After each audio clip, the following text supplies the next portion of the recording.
Deus te louvar nessa noite. Amém, igreja? É o Senhor estudar, toda a glória. Glória a Deus, aleluia. Senhor, meu Deus, meu Pai, nessa noite, aqui a tua filha, Deus quer trazer a palavra, o pão da vida, a palavra que renova, a palavra que fortalece, mas também a palavra que edifica dentro dessas vidas. Usa ela no culto profundo nesta noite. Assim eu te peço e te agradeço por Jesus. Amém. Glória a Deus. Só na igreja do nosso Senhor. Amém. Livro de Josué, capítulo 5. Aleluia. Josué 5. Vamos ver o que o Senhor tem para nos dizer esta noite. Amém? Louvado seja Deus. Josué 5, no início da Bíblia. Glória a Deus, aleluia. Sexto livro, né? Após o Pentateuco, o primeiro vem Josué, capítulo 5, a partir do verso 1. Vamos ler do 1 ao 9. Aleluia. Que diz assim: E sucedeu que, ouvindo todos os reis dos amorreus que habitavam desta banda do Jordão ao ocidente, todos os reis dos cananeus que estavam ao pé do mar, que o Senhor tinha secado as águas do Jordão, diante dos filhos de Israel, até que passamos, derreteu-se-lhes o coração, e não houve mais ânimo neles, por causa dos filhos de Israel. Naquele tempo disse o Senhor a Josué: Faze facas de pedra e torna a circuncidar os filhos de Israel. Então Josué fez para si facas de pedra e circuncidou os filhos de Israel em Gibeate Aralote. E foi esta a causa porque Josué os circuncidou.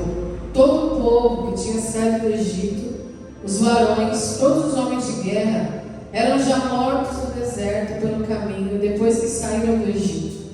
Porque todo o povo que saíra estava circuncidado, mas a nenhum do povo que nasceram no deserto pelo caminho, depois de terem saído do Egito, haviam circuncidado. Porque 40 anos andaram os filhos de Israel pelo deserto, até se acabar toda a nação. Os homens de guerra que saíram do Egito, que não obedeceram à voz do Senhor, aos quais o Senhor tinha jurado que lhes não havia de deixar ver a terra, que o Senhor jurara a seus pais dar-nos, terra que mana leite e mel.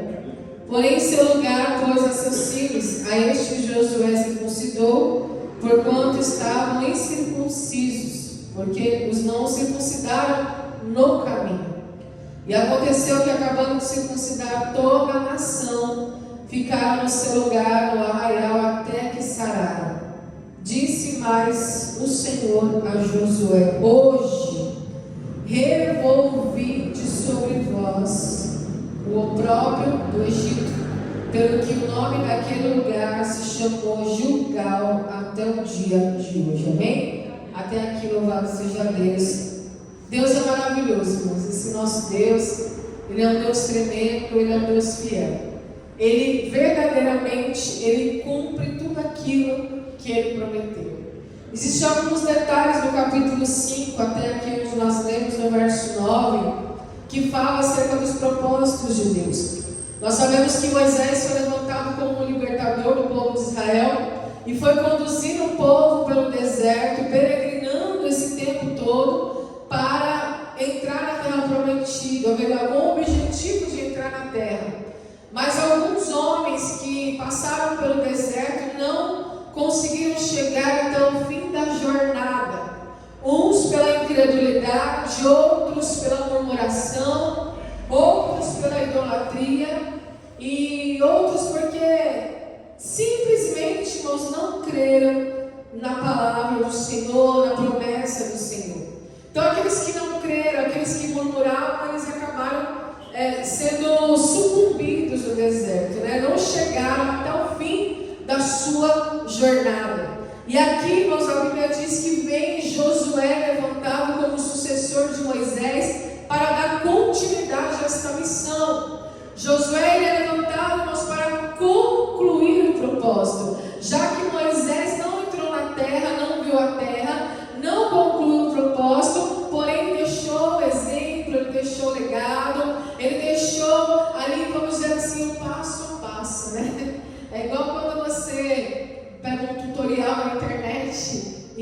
passo a passo para fazer algo. Assim eles tiveram a vida de Moisés para com Josué. Mas chegado nos próximos dias de Deus libertar o povo verdadeiramente do Egito, porque tirar o povo do Egito é fácil, mas o difícil é remover o Egito de dentro do povo, não é assim?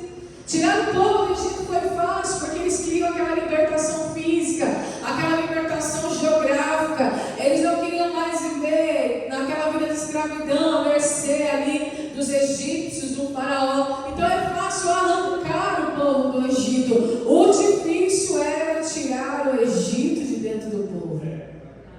Mas Deus sabia o momento e a hora exata. Então a Bíblia diz que os reis dos amorreus, os reis dos cananeus, eles desfaleceram, derreteu-lhes o coração e não houve mais ânimo.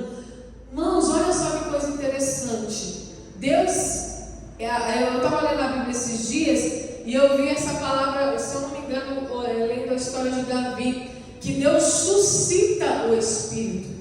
É Deus quem suscita o Espírito nas pessoas, até mesmo no inimigo, para que o inimigo venha atacar o povo dele, para que o povo dele se volte a ele. Nós vemos isso acontecendo na Bíblia, mas aqui não. Aqui houve uma trégua, irmãos, aqui houve uma pausa. A Bíblia diz, nós lemos o texto, que não houve mais ânimo neles por causa dos filhos de Israel. Olha só, rei dos cananeus e rei dos amorreus olharam para a nação de Israel, que não tinha rei, que não tinha capitão, que não tinha governante. Isso é tremendo, irmãos. E eles não tiveram ânimo para lutar contra Israel.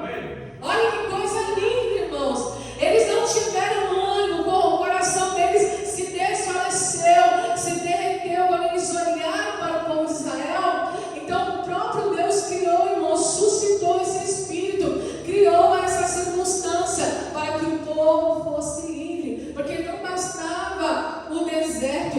No meio da jornada, irmãos, da peregrinação, também tinha as guerras, também tinha as batalhas, e assim também era a nossa vida. Nós estamos numa jornada para a vida eterna. A Bíblia diz que nós somos peregrinos nessa terra, somos estrangeiros, sim ou não? Nós estamos aqui de passagem. Nós estamos aqui, mas é só uma passagem breve. A Bíblia fala que nós somos como a verdura, que de manhã está fresquinha e à noite murcha.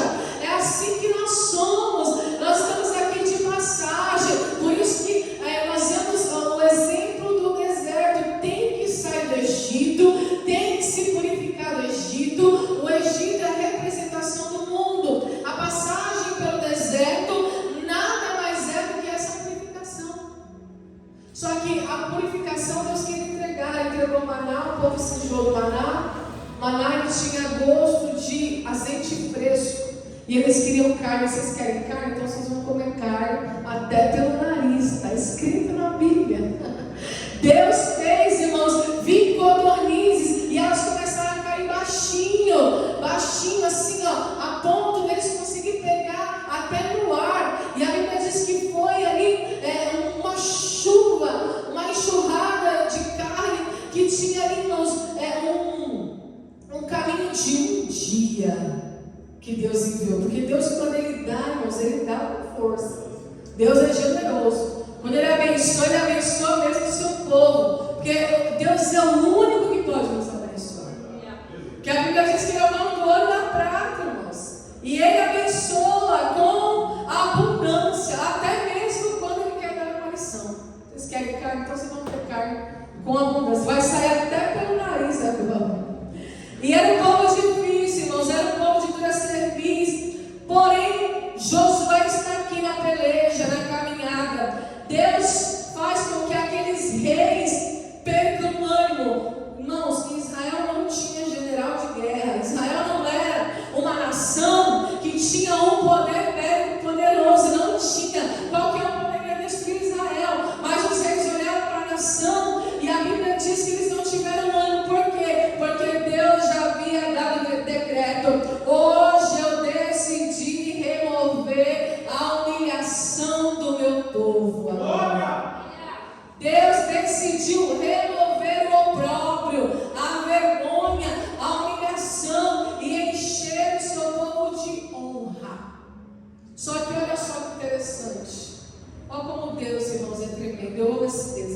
é maravilhoso. Eles estavam já saindo do deserto e se aproximando à terra prometida. Antes de entrar na terra, eles iam celebrar a Páscoa, o anjo ia aparecer a Josué, para depois a introdução na terra. Então eles já estavam saindo do caminho do deserto, da jornada de purificação. E agora eles precisavam fazer uma aliança, porque esses homens que saíram do Egito e caminharam pelo deserto não tinham sido circuncidados. Deus não tinha ordenado a circuncisão ainda, porque eles estavam passando pelo período de teste. Uns sucumbiram no deserto, não passaram pelo teste, não passaram da experiência. Outros foram, caminharam até o fim.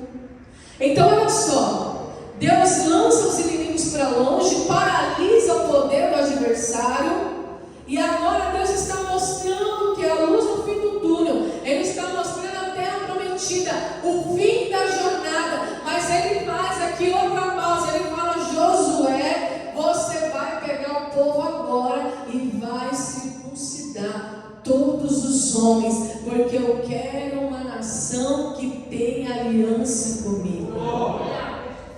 O que eu prometi eu cumpri. Eu tirei do deserto, estou levando para a terra que mana leite e mel, onde vocês vão morar em lugares que não edificaram, onde vocês vão comer daquilo que não plantaram. A terra do descanso. Terra que mana leite e mel significa, irmãos, a terra prometida, a terra do descanso. Quem não quer descanso?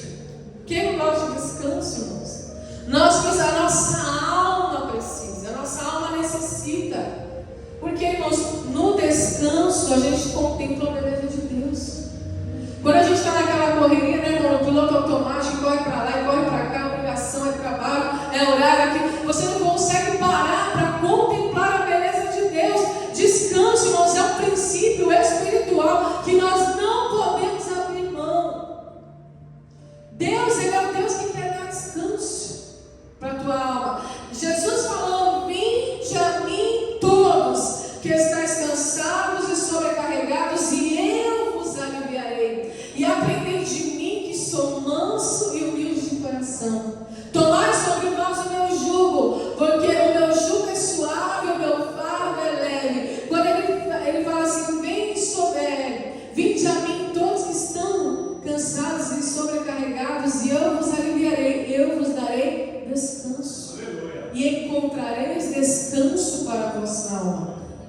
Começa a pesquisar na Bíblia Sagrada o que Deus fala acerca do descanso.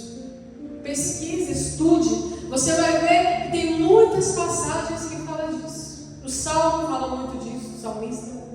Descanso. Porque no descanso, irmãos, a gente contempla a beleza de Deus. No descanso a gente fica na dependência de Deus.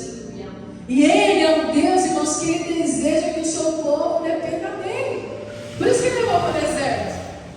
Deserto, irmão, é dependência.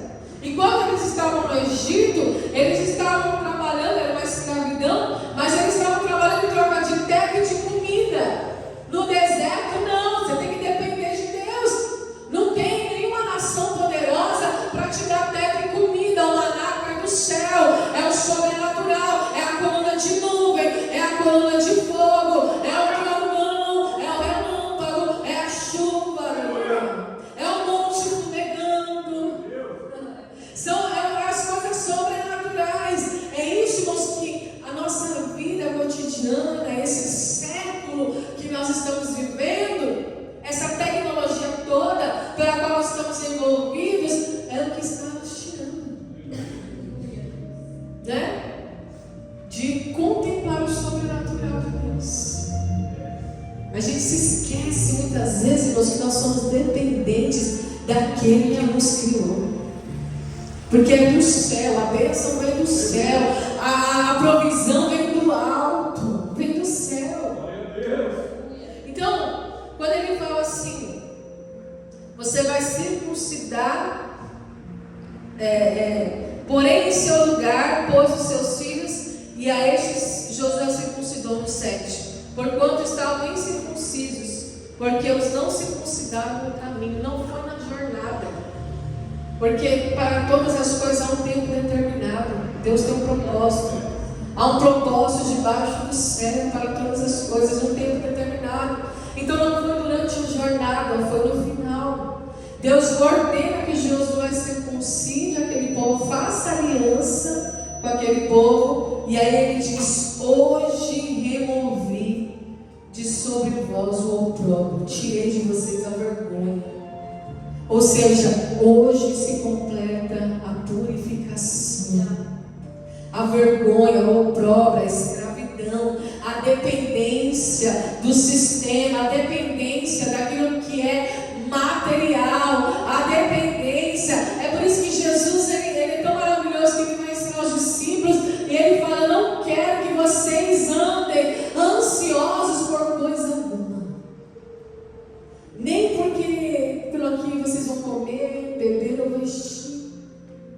Às vezes estão ansiosos por algumas coisas, mas ele fala: buscar em primeiro lugar o reino de Deus e a sua justiça, e todas as demais coisas serão acrescentadas. Aí ele fala: olha para as aves dos céus, elas não fiam, elas não guardam depósito, elas não trabalham e nada lhes falta. Olha para o lírio dos campos, nem Salomão em toda a sua glória se vestiu como ele. Se Deus veste um lírio que de manhã é fresco e à noite está murcho, quem dirá nós, irmãos? Então nós precisamos aprender muito com esse Deus. Nós precisamos aprender, irmãos, que dependência é fé. Aleluia. Dependência é confiança. Glória a Deus. Ele fala: pelo que o nome daquele lugar se chamou Gilgal até os dias de hoje. Deus é um Deus que remove a nossa humilhação. E Ele transforma a humilhação em exaltação. Porque, veja bem, o povo que saiu da escravidão do Egito, o Egito era uma nação poderosa, e vai viver numa terra, onde essa terra manda leite e mel, a terra dá.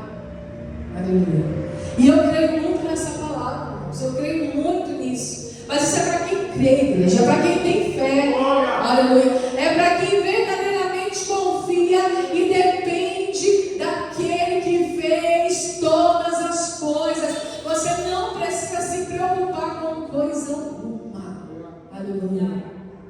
O verdadeiro cristão, aquele que está apoiado, não no seu próprio entendimento, mas sim, irmãos, na palavra do Senhor. Busque o Senhor teu Deus e não se apoie no seu próprio entendimento. Não se estribe no seu próprio entendimento, é o que diz o salmista. Então, aquele que se apoia em Deus, irmãos, que confia em Deus, não vive ansioso nem preocupado. Está vivendo na direção do eterno, aleluia. Na direção daquele que te chamou para fazer a diferença. Deus remove a nossa humilhação. Os egípcios pensavam que Israel continuaria carregando o estigma da escravidão. Deus, porém, removeu a humilhação do seu povo ao cumprir a promessa de lhe dar essa terra que manda leite e mel e torná-la uma nação livre e independente. Nós somos livres em Cristo Jesus, amados. Esse é o nosso grito de independência. O nosso grito de independência é: eu sou livre. Eu sou livre da escravidão do pecado. Eu sou livre da minha carne. Eu sou livre da minha vontade. Eu sou livre de ficar à mercê das minhas emoções. Você é livre em Cristo.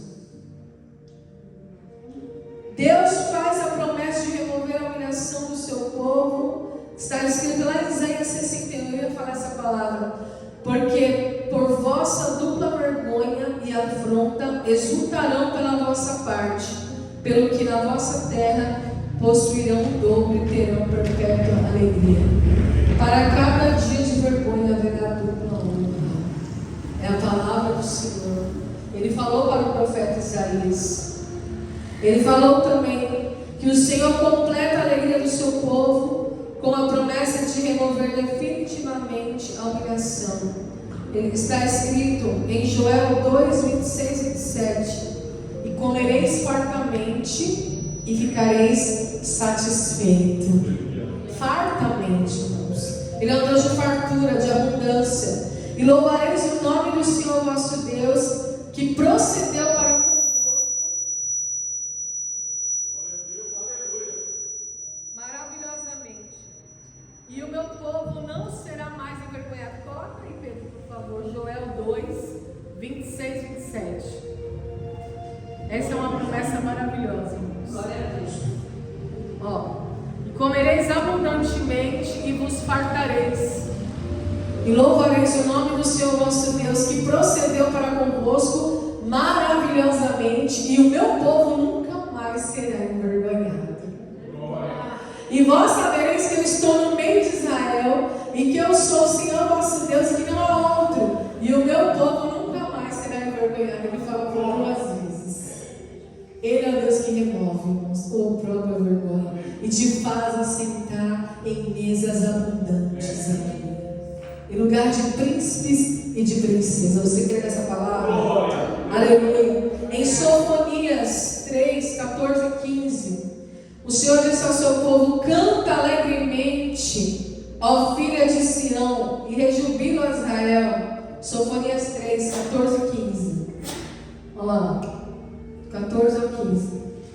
Canta alegremente, ó filha de Sião, rejubila Israel e regozija-te, ou seja, alegra-te e exulta de todo o coração, ó filha de Jerusalém. O Senhor afastou os teus juízos, exterminou o teu inimigo. O Senhor, o Rei de Israel, está no meio de ti, e tu não verás mais logo.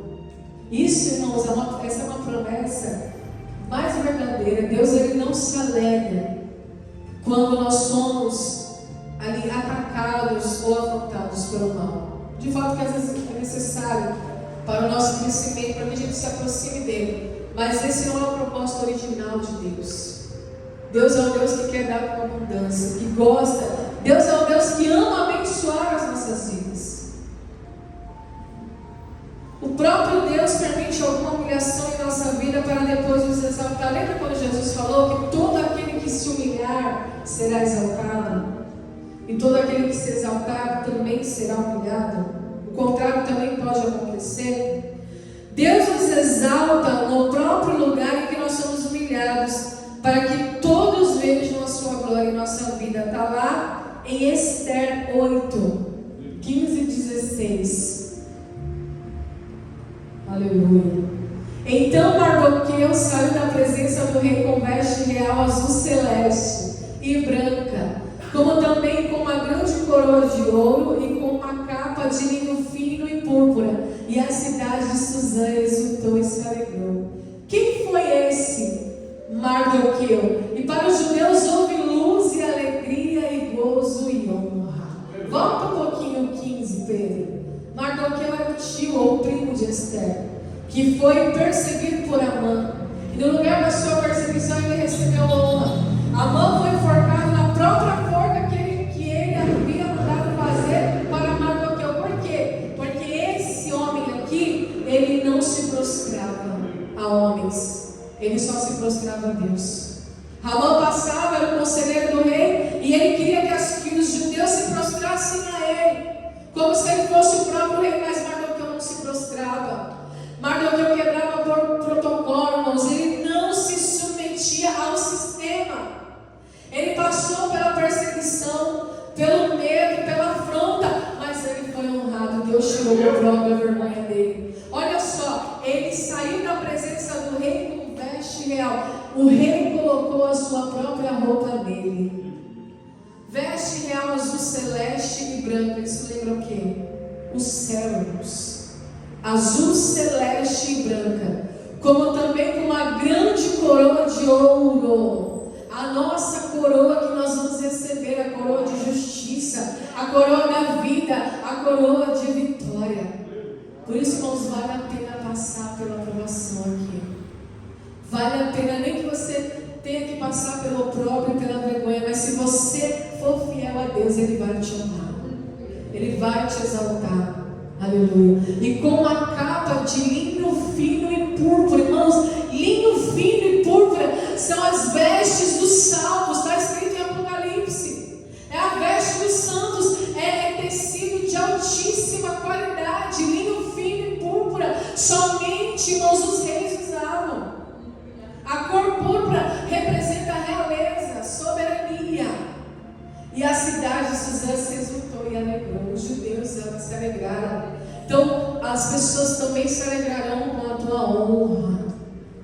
com a tua exaltação, porque Deus, Ele quer exaltar o seu povo. Aleluia. Em Tiago 4,10, o apóstolo Tiago escreveu: humilhai-vos perante o Senhor e Ele vos exaltará. Vale a pena, irmão, se humilhar perante o nosso Deus. Em 1 Pedro 5,6, o apóstolo Pedro exortou: humilhai-vos, pois, debaixo da potente mão de Deus, para que a seu tempo vos exalte. Todo aquele que se humilha é exaltado. E às vezes a gente não quer se humilhar, a gente não quer passar pelo processo, a gente quer pular a etapa. Muitos não queriam passar pelo processo da humilhação. Deserto é humilhação, deserto é dependência, é você dar tiro, irmãos, no escuro. Mas é assim que Deus quer, essa é a fé que Deus quer desenvolver em nós. É assim que Ele quer que você cresça na fé. Aleluia. E em Isaías 54:4, o Senhor prometeu que o seu povo não sofreria mais humilhação. Ele disse: não temas, porque não serás envergonhada, e não te envergonhes, porque não serás humilhada. Antes te esquecerás da vergonha da tua mocidade, e não te lembrarás mais do opróbrio da tua viuvez. Aí ele completa dizendo: porque o teu Criador é o teu marido. É Ele que te sustenta. O Senhor dos Exércitos é o seu nome, e o Santo de Israel é o teu Redentor, que é chamado Deus de toda a terra. Ele é lindo ou não é, igreja? Ele é maravilhoso, né? Esse é o nosso Deus. E na conclusão, Maria, mãe de Jesus, definiu bem no seu cântico que o nosso Deus faz. Lucas 1,52. Aleluia. Lucas 1,52. Obrigada, meu Jesus. Depois dos tronos os poderosos, e elevou os humildes. Foi isso que Jesus fez quando Ele pisou nessa terra. Porque a qualquer que a si mesmo se exalta será humilhado, e qualquer que a si mesmo se humilha será exaltado. Lucas 18:14. E no Salmo 113, 7 e 8, para a gente encerrar, Salmo 113, versos 7 e 8. Levanta o pobre do pó, cântico de Ana, e do monturo levanta o necessitado, para o fazer assentar com os príncipes, mesmo com os príncipes do seu povo. Ele nos ergue do monturo. Ele ergue do pó o pobre e do monturo. O que é monturo? Um lugar de pobreza, de miséria, o necessitado. Ele nos faz assentar no lugar de príncipes e princesas. Então, que nessa noite você possa guardar essas palavras, esses versículos no teu coração. Se você porventura estiver passando por um período, um processo ou já passou de humilhação, e a sua exaltação ainda não chegou, aguenta mais um pouquinho. Tenha fé no Senhor, porque no tempo certo Ele vai te exaltar. Nós vimos aqui, irmãos, Deus cumpriu a palavra em Josué. Josué levou o povo àquela terra. O povo fez aliança e Deus removeu o opróbrio do Egito. Tirou toda a humilhação, toda a vergonha. É uma cura que vem de dentro para fora. Por isso que precisou tocar na carne, precisou cortar a carne. Por quê, irmãos? Ferir a carne é necessário para que a cura aconteça. Primeiro vem a ferida. Lá em Oséias ele fala: Ele é o Deus que abre a ferida e fecha a ferida. Ele faz isso. Precisa ter uma ferida para haver cura. Então fez a ferida na carne, para ir, irmãos, ali, irmãos, no interior da alma, para que haja cura completa. Então o Senhor é poderoso para remover a vergonha, o opróbrio, a viuvez, a humilhação. O Senhor é poderoso. Amém, igreja? Em nome de Jesus. Então vamos orar nessa noite, chama o pastor, para encerrar o culto. Que Deus os abençoe em nome de Jesus. Amém?